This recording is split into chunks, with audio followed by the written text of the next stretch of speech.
As the World War I was going on, Russia was having a lot of military defeats. Their first defeat was in the Battle of Tannenberg in August 1914, in which around 300,000 Russian soldiers died. In the end of World War I, Nicholas went on the war front himself as a general. The end of Tsarist Russia, not only the people but also the soldiers joined the strike against Nicholas.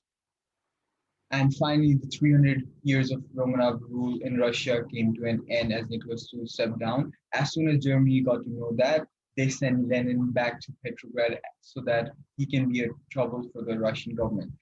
On the other side, everything in Russia was changing upside down. Like the workers were taking over the factories and the soldiers were taking over the generals. Russia was now under the dual power of the liberals and the Soviets.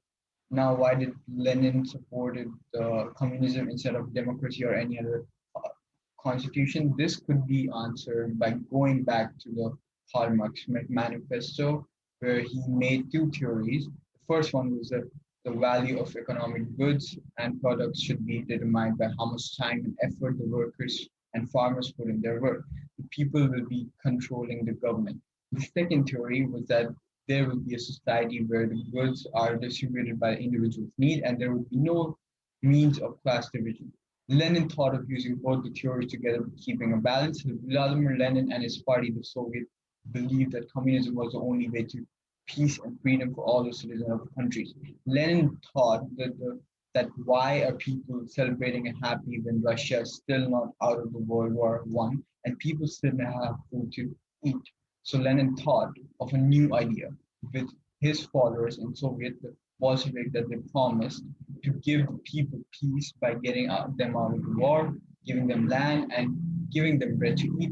And in return, he wanted people to get rid of the provisional government so he can make Russia communist. As a result, Alexander Kerensky, who was the head of the government, sent troops to stop the protesters and also arrested the Bolshevik leaders and forced Lenin to flee to Finland.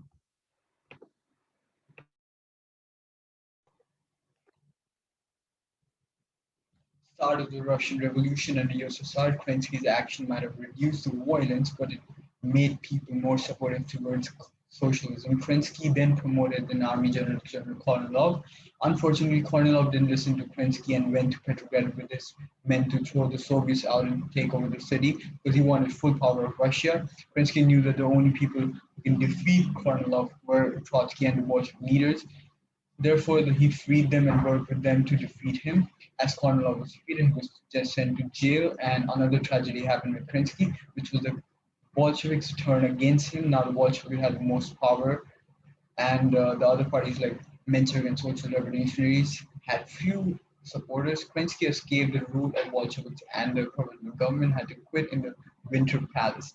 Lenin became the charge of Russia, and then he planned to have election, and because Lenin wanted to have a high level of political participation. Surprisingly, the Social Revolutionary won the election, but Lenin thought that the elections were unfair, so he killed the Social Revolutionary Party and closed it. Lenin almost became the dictator, even though he was agreeing to all the communist policies like distribution of land, national industries, and giving workers rights. To divert the people and fulfill Bolshevik promises, he sent Trotsky as a general to Germany for settlement, and in return, Germany gave him disagreeable terms as they were winning. But Trotsky believed if they stopped fighting Germans, they have to leave Russia alone and they don't even have to sign any treaty. But it didn't go like Trotsky thought, and the Germans occupied one-fourth of Russia's land, and they also made the treaty much worse.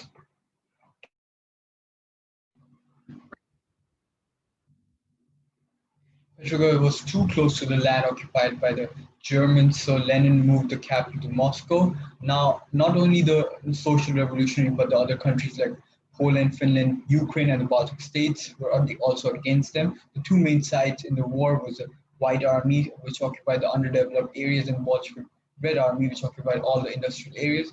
While the civil war was going on, Nicholas II was living in his house arrest and was murdered by the Bolsheviks. Over 5 million people died because of the civil war. Then in 1992, Lenin had two strokes and was not properly able to beat the Bolsheviks. As the Red Bolsheviks army won the civil war, Joseph Stalin, another political leader, became the secretary of the Bolshevik government. But Lenin was feeling that Stalin was taking over his position and still couldn't do anything because of his medical condition. By the time Lenin died and the civil war ended in 1923, Stalin became too powerful. Trotsky, on the other hand, got assassinated in 1940. Stalin put museums and statues for Lenin so that the Russian people can be remembering him. And Joseph became the new communist leader of Russia, and Russia became the USSR.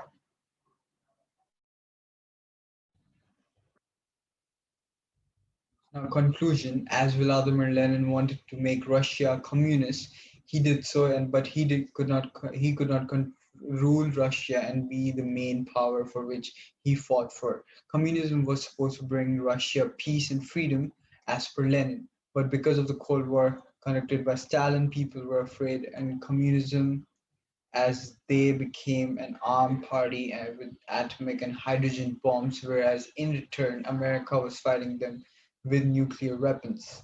And Russia was taking over countries, making them war zone and also communist.